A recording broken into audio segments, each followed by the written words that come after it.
So, just to kind of discuss what kind of friendships I would make and connections I would make and how things would go about, and just, to account of a few.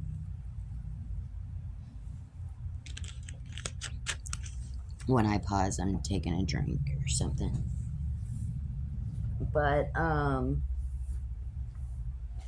I know I left that on a cliffhanger when I said I would discuss that, and then I ended the video.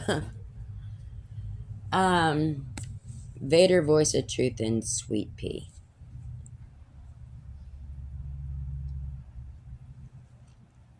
I was, and Baby Girl. I was, friends with Baby Girl first for a hot minute. I don't know exactly how long on TT. And then she's like, "Oh, you really need to meet Vader, but he's all, all this stuff." And I'm like, "All right, cool." And we actually became really, really, really close friends, or at least I thought so. And I was influencing at that time. It was around the beginning, actually, um, when I actually started to really get real into it and get into my groove with it. And we were all great, we'd play Fortnite together, and I'd run them over with the cars and they'd go flying in the air, or they would shoot me, or we would always do stuff to each other, just to be sarcastic or funny, or just being wilding out, you know just messing with each other. And it was fun. It was fun as hell. And we would all laugh and stuff. But it got to the point where they would lie about me. When we were on Fortnite and stuff, and we were conversing, or if we were, whenever we were in cahoots or whatever, however, I guess she was live streaming and she was recording all of this stuff, and which I don't really care. Sometimes I did too. I don't care about that. But when we would argument and we would have personal, disputes or personal arguments between us, things that were between us and was supposed to be between us, was like, I found out that she was like, she had actually slipped one time and said that she was always live streaming and always, and I'm just like, how you gonna do me dirty like that? Like, I trusted you, I would never do that to you. I counseled her. I'm not a counselor, but could look at myself as like an independent, like, mentor, if you will. And I talked to her and I helped her through a lot of things, and I helped her understand a lot of things. And I don't know what she took away from that, you know, outside the screen, you know what I mean, and to her people or whatever, however she would, say things. I didn't know if she was or wasn't two-faced with me. But I always, stayed genuine and true to who I was. Never tried to be something I wasn't. Be, to fit in a crowd or to fit in. I've done that in the past, like as a teenager, but, not in my, not that I have noticed. Not, I won't say that I haven't, I just, not that I've noticed. Because I know one of my biggest things is just being accepted and fitting in and just blending with the world and everything in it, and just not trying to be like everybody, but trying to live like everybody else, to just to be, you know. I guess. Um, but I've always been like right now I get the ringing in my radio. Um, when I was born from like a child, I always had like this hyper freaking like energy. Always, always, always. And I knew that things were happening around me growing up as a child and a teenager, now a teen, that I couldn't explain. Feelings, sensations. Not that kind of sensations. I had to kind of touch on that. No. Just like internally. Like I remember one time I was 10 years old and my hands, like the palms of my hands were just vibrating. Both of them. Like simultaneously. They were just like vibrating. I felt like if I stuck my hands out in front of me like really fast, that something would shoot out of them or something like that. They were vibrating so bad. You know. And I just, you know, I'll put that, maybe, off and on I'll talk about that, stuff, but I don't want to get off track. As I'm pretty easy at doing that. But, yeah, I don't know. She was going around telling lies about me. I mean, the one thing I will say, and I don't really know much about it at all. I have it written down. I could always go, I don't really have the interest to go and look back, but she was a pansexual. And what I took away from that is that it's not like the physical sex and touching, it's like the mental, or I guess, like conversations and the person's mind and knowledge and, all of that is what turns them on, whatever. But, and she said she classifies as she or he, whatever. But, she would always say, like, give a little bit of context of where I'm going. She would always say, like, she would be yelling at me, talking about how she thought I only wanted everything to be my way and everything had to be my way and done my way. And if I say go do this, you're just to drop everything you're doing. No.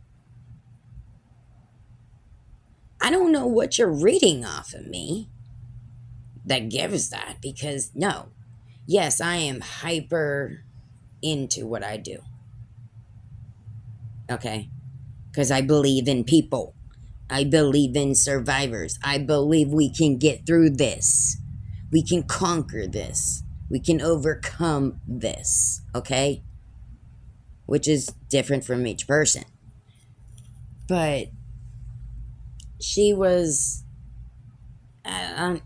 man, it was just, yeah.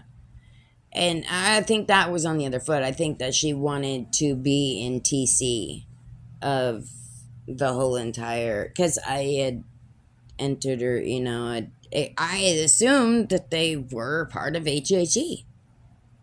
They were, regardless of what Sweet Pea says or Vader says, like, that's not the story I got. Okay? Them saying, oh, we never wanted to be a part of your, they never said that to me. Neither of them ever verbally said anything against that to me, regardless of what they may tell you. There's a phrase that says you can say, just because you say something, don't make it true. And that goes with me too. Like sometimes, when I'm doing a video or a talk show video or something, maybe I'm a little off about something, but I have the right, I'm going the right direction. Like, it's being understood what I'm saying, or, understood of how I feel or how I'm coming across, whatever. I would say stuff like, because I thought we had a system. I thought, like the Three Musketeers, and Vader had said, like, oh, oh no, Sweet Peter was like, oh, we're like the Three Musketeers. Because we were always like, like a jointed. And I'd be like, hey, um, I don't really know where to go with it or how to go with it, but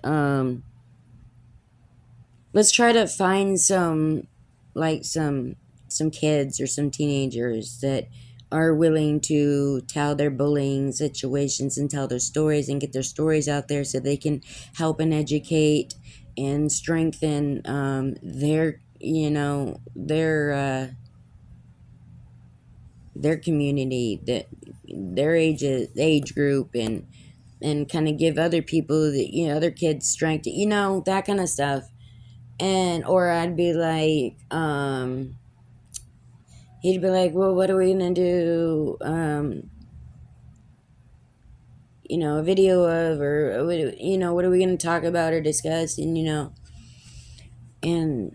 he would always ask me, what do you want to discuss? What are we gonna talk about? And they would throw off an idea here and there or whatever, but it was like I was in it for the group effort, that we were all doing something. We were all bringing something to the table.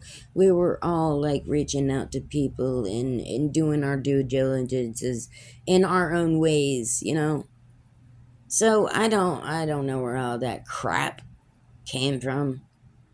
But if my community hasn't learned to know who and how I am now throughout my whole time on social medias, and how open book mostly that I am with people, if you don't know me now, I don't think you ever will.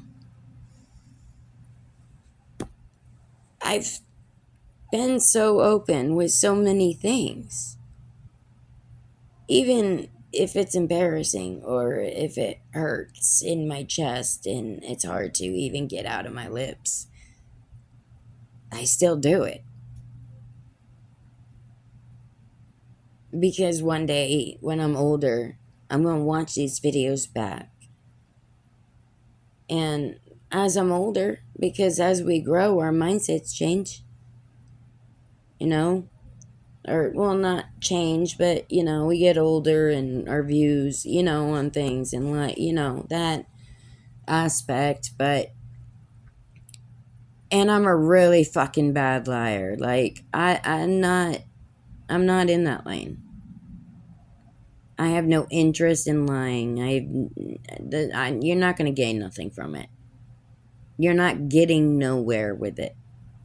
It's just something that you have with yourself that you think is, whatever. I've never purposely lied about anything. Out of fear, of course, we're going to lie and we're going to, oh my God, no, I didn't steal that camera. I had $250 in my pocket, but I just wanted to see if I could do it. Yeah, that was Publix. I was like 16, just turned 16. But, yeah, Edgewater PD, 8 hours, fingerprints. Yeah, I went in the bathroom, took all the packaging off and stuff, but they have, you know, the stuff inside, like under, and they got their stuff checked. But hey, I lived life. I stole what was it, Dance Mix 97 CD from freaking, CVS when I was like 16. Stupid, immature fucking shit. That's what I said. I'm not a fucking saint by any means. I curse like a sailor. I can't help it. It's been in my family and in my, bad habit freaking trait. I do have conversations, can have conversations without saying a curse word. That is kind of an overstatement when I say I curse like a sailor, but I do. And my main words are shit, fuck, I use goddamn it, and I don't like it because, like, growing up, that's what it always was. And I don't ever try to use that word or Jesus Christ, or I don't try to ever use that. It's like an impulse because I've heard it so much growing up and throughout my entirety of life that sometimes, you get frustrated and it just comes out. And it's not even a thought process, it just comes out. And I'm trying to stop that because I don't like it at all. I am an independent Christian. I do follow Jesus. I follow God. You know, I do. Because a bit, we had to come from somewhere. I know I said I wasn't born, I was hatched, but that's just how I feel about my bio mom. That's how much I want to just disconnect from it. Because that's how much it affected me. Because that's why I was like those duets with Lynn on Courage Haven on TT, and wanted to see the responses and see if people were listening. Because she did to me what other people did to me. And like every boyfriend, girls were always like fucking them and fucking around with them and behind my back. Just that kind of stuff. And you never think that's going to be your fucking mother. With your husband? What? And backhanding your 5-year-old daughter across the face for repeating a curse word that she said and hit her so hard it could have snapped her neck. I wasn't going to do anything because I had a choice.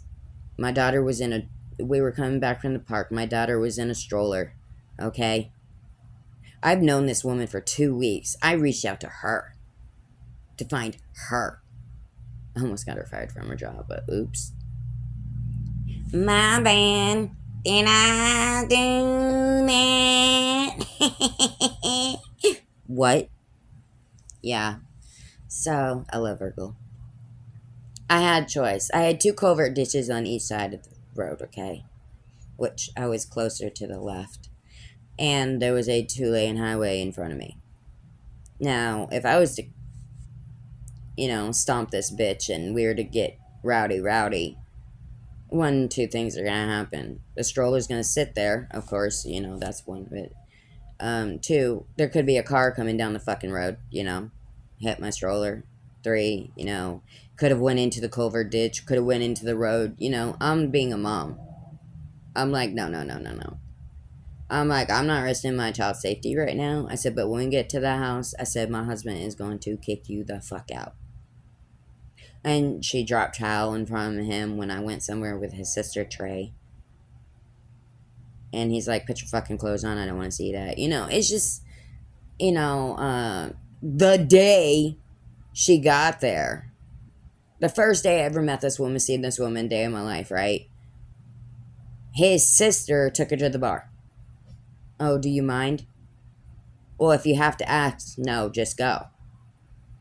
That's more important than getting to know your daughter, but okay. Just, But, I don't know. I just, at the end, she was like, I never wanted to be a part of you. We never wanted to. Okay, then why didn't you state that? Why didn't you make that known?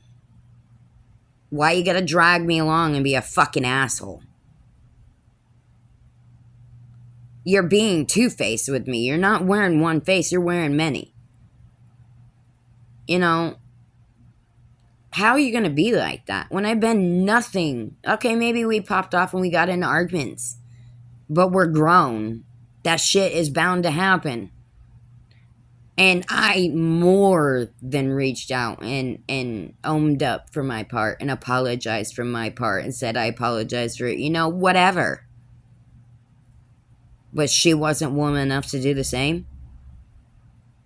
Fuck you. Fuck you.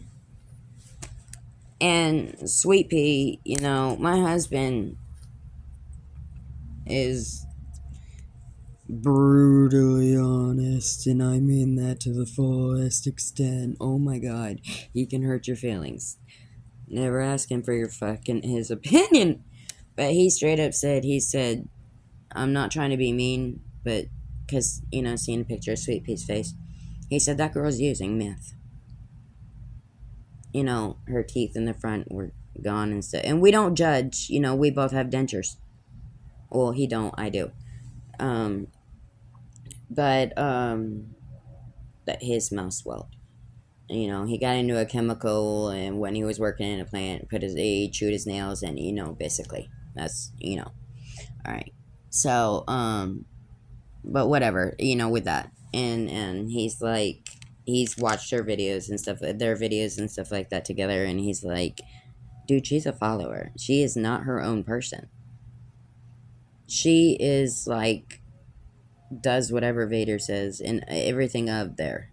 She's his shadow. Like, she is not trying to be her own person, and you see parts where she's trying to be her own person, and she's doing great, and she's doing her thing, and she's doing her singing and stuff, but then you see her go back again.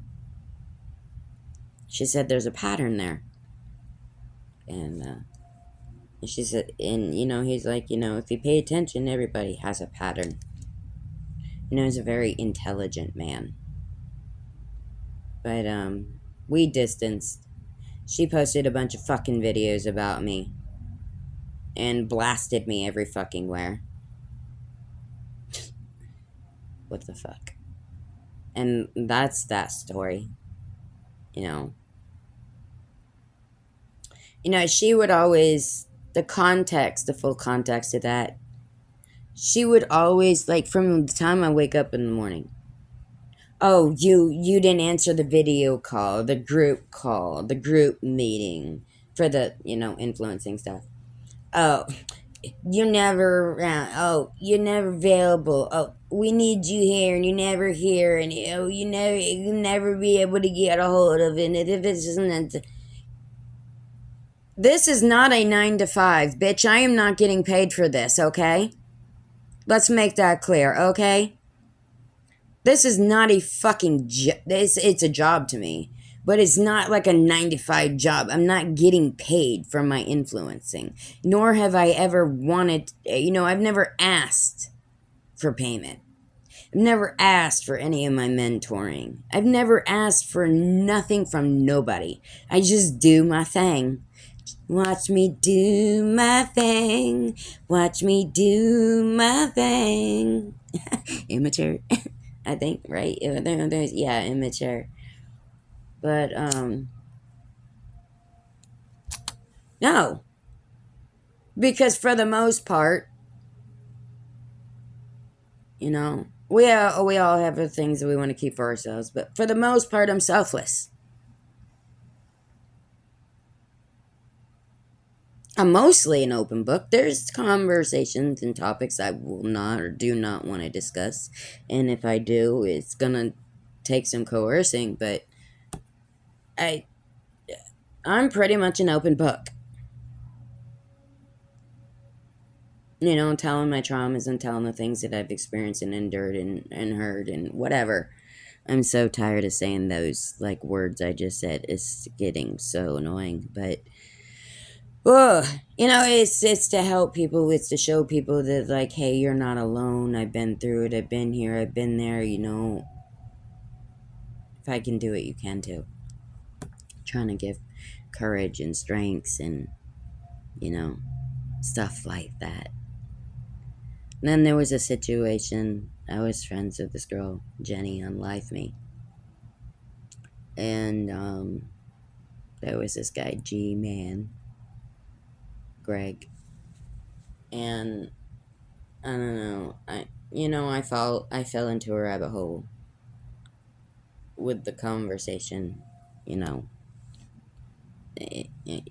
I really don't feel comfortable. You know what I mean? But I fell into the rabbit hole with this, person, and they were saying all this nice stuff, and whatever, and just all this really scary stuff came out at the end, and but I was gullible.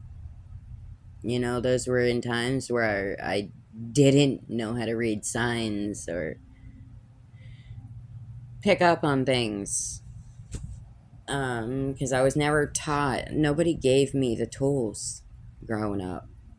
My sister tried to give me tools. Being a trauma survivor, we're not very good at it. Okay? You know, we try our best. We try to do what we can. So